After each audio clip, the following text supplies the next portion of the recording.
हैदराबाद के इलाके चूड़ीपाड़ा की तंग गलियों में वाक़े 2 कमरों वाला ये 2 मंजिला मकान 8 अफराद का मस्कन भी है और काम की जगह भी। 60 साला हमीदा ने अपनी जिंदगी के 40 बरस चूड़ियों की जुड़ाई और सुधाई करते गुजारे हैं। तकरीबन हो गए 40 साल मेरे को चूड़ी बनाते हुए। मेरा लड़का इस टाइम पे 40 साल का, तो वो छोटा ही गोद में था जब से बनाती। क्यों और मजदूरी करती, उसमें पैसा नहीं मिलता था, इसमें थोड़ा पैसा मिलता था, तो इसलिए ये चूड़ी का काम करने लगी। हैदराबाद में चूड़ी सनत की बुनियाद क़याम पाकिस्तान के वक्त इंडिया से आने वाले महाजिरीन ने डाली। चूड़ी वर्कर्स एसोसिएशन के मुताबिक इस वक्त हैदराबाद में चूड़ी के 37 कारखाने रजिस्टर्ड हैं, जिनसे हजारों अफराद का रोजगार जुड़ा हुआ है। अपनी जिंदगी का बेशतर हिस्सा चूड़ी साजी में सर्व करने वाली हमीदा अब भी इस सनत से वाबस्ता हैं। ताहम वक्त ने उनसे कई और चीजों के साथ साथ ये महारत भी छीन ली है, लेकिन उनकी बेटी, बहू और पोतियां अब भी चूड़ियों की जुड़ाई और सुधाई का काम जारी रखे हुए हैं, जिससे उनका गुजारा होता है। शोहर कभी से कमाता नहीं था, मैं जो भी कुछ करती थी खुद ही करती थी, और अभी भी मैं खुद ही करती। अब शुक्र है मालिक का, ये बेटा हो गया, थोड़ा सहारा लग जाता है। बेटा मजदूरी पर नहीं जाता, भूखे बेटा होता है, बच्चे सेरी भी नहीं होती कभी कभी, और शुक्र है उस मालिक का कि 3 टाइम में 1 टाइम मिलता है।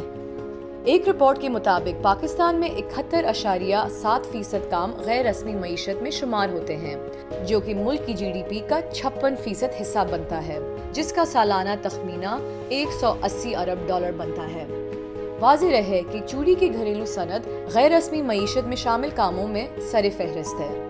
नाजुक कलाइयों की जीनत बनने वाली ये चूड़ियाँ तकरीबन 70 मराहिल से गुजरकर तैयार होती हैं। सिर्फ 20% काम फैक्ट्रियों के अंदर होता है, जबकि बाकी काम ठेकेदारों की मार्फत शहर के हजारों घरों में किया जाता है, जो ज्यादातर खवातीन करती हैं। एक चूड़ी जो है वो 72 लोगों के हाथ से गुजर के फिर वो एक चूड़ी तैयार होती है। पहले तो वो फैक्ट्री से जो काम होकर आता है, जो घर में मुंतकिल होता है, तो सबसे पहले जुड़ाई होती है, सदाई होती है, चकलाई होती है, चटक निकाली जाती है, कलर का काम होता है, छपाई का काम होता है, लकीर का काम होता है, फंसी हुई बूंद का काम होता है, रोल भरने का काम होता है। तो मुख्तलिफ काम हैं और उनके मुख्तलिफ रेट होते हैं। ज़्यादातर सारी ख़वातीन काम करती हैं और उनके पूरी फैमिली इन्वॉल्व होकर काम करती है, और उनकी कोई टाइमिंग की पाबंदी नहीं होती है। वो 12-12 घंटे, 24-24 घंटे भी काम कर रही होती है। आदाद और शुमार बताते हैं कि इस वक्त लाखों मजदूर चूड़ी साजी की सनत से वाबस्ता हैं, जिनमें 75 से 80% खवातीन शामिल हैं। ये खवातीन कलील उजरत पर ऐसे मुश्किल काम करती है जिनसे उनके हाथ भी जख्मी हो जाते हैं। मुझसे कम से कम 10 साल हो गए इधर काम करते हुए। हमारे को 500 रुपये दिहाड़ी दे रहे हैं और हमारे को कोई सहूलत नहीं है। क्यों हाथ कट जाते हैं, पाँव कट जाते हैं, कुछ भी होता है, मगर हमारे को कोई सहूलत नहीं है।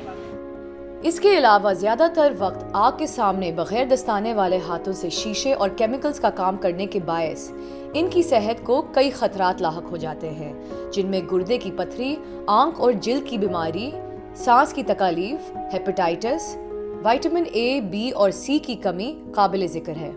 लेकिन फैक्ट्री मालकान की जानिब से उन्हें न तो हिफाजती आलात मिलती हैं, न तरबियत और न ही सेहत की सहूलियात।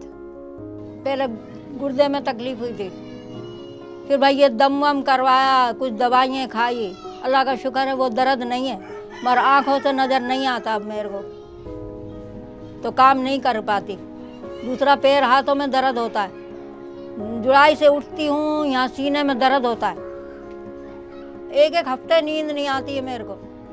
अभी भी 2 दिन हो गए मेरे को नहीं सोई हूँ। हाथ जख्मी होते हैं, खून निकलता है, सारा दिन खून निकलता रहता है, थोड़ा थोड़ा साफ कर लिया और काम कर दिया। फिर से सुबह आके सुबह यही काम, वही काम करते रहते हैं। नहीं हमारे को दवाई के पैसे मिलते हैं, नहीं हमारी कोई दवाई करवाते हैं। बीमार भी बुखार में 10 दिन पड़े रहो, मगर काम करते रहो, कोई हमारे को इलाज के पैसे नहीं मिल जाए। सदाई कर रही हूँ ना, सदाई में मुझे इतनी मुश्किलात हो रही हैं कि एक तो मैं रोज़े भी रखती हूँ और दूसरे ये मेरे थंब ख़त्म हो गए, मेरे NIC की डेट ख़त्म हो गई। मैं कैसे बनवाऊँ? मैं NIC ऑफिस गई, उन्होंने कहा आपके थंब नहीं आ रहे इसके अंदर। इस काम में ज़्यादातर कमर में दर्द वगैरह के इशू पैदा हो जाते हैं। उंगलियों के फिंगरप्रिंट नहीं आते क्योंकि ये ख़त्म हो जाते हैं। जैसे कि नादरा के अंदर कोई काम पड़ जाए, फिंगरप्रिंट नहीं आते हैं तो वो काम नहीं हो पाता। हालांकि साल 2018 में हुकूमत सिंध ने घरों में काम करने वाले इन मजदूरों को तमाम सहूलियात देने के लिए Sindh home based workers act pass किया था, जिसके तहत इन मजदूरों की रजिस्ट्रेशन के साथ उन्हें मुकर्रर करदा तनख्वाह, मेडिकल अलाउंस, शादी और मौत की सूरत में ग्रांट्स और लेबर कवानीन में शामिल दीगर मराहत मिलनी है। ताहम इस पर अमल होना अभी बाकी है। दूसरी जानिब फैक्ट्री मालकान इन मजदूरों को सारी सहूलियात देने का दावा करते हैं। दो प्रोसीजर हैं कि एक भट्टी में चूड़ी बन रही है मशीन के ऊपर, दूसरा यहाँ के कटाई हो रही है, आपको दिखाया मैंने।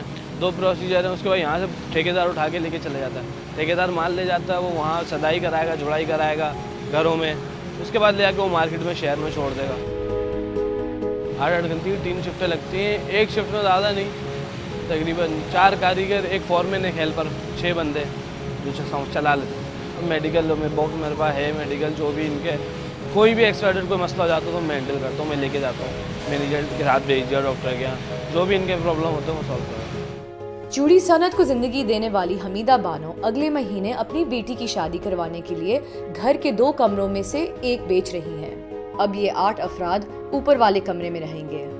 बच्ची की शादी करनी है, इस टाइम पे 20-22 साल की उम्र हो गई बच्ची की, उसकी शादी भी करनी है ना, कहाँ से करूँ। मेरे को बोलते हैं मकान बेच के बेटी की शादी करेगी, तो क्या करूँ, बेटी को बिठाए रखूँ घर के अंदर। हमीदा बानो अपनी जिंदगी के आखिरी हिस्से में होम बेस्ड चूड़ी वर्कर्स एसोसिएशन से वाबस्ता हो गई हैं, ताकि आने वाली नस्लों के हक रोजगार का तहफ़्फ़ुज़ मुमकिन हो सके। मैं तो अब है ना इसमें यूनियन में शामिल हुई हूँ जब से मेरे को बातें करना आया है। मैं बात नहीं करती थी, क्यों हमारे लिए नहीं सही, हमारी औलाद के लिए हो जाएगा कुछ सकून, उन्हों के लिए नहीं सही, उनकी नस्लों के लिए हो जाएगा, मगर हमारी औलाद इस मुसीबत को नहीं उठाए।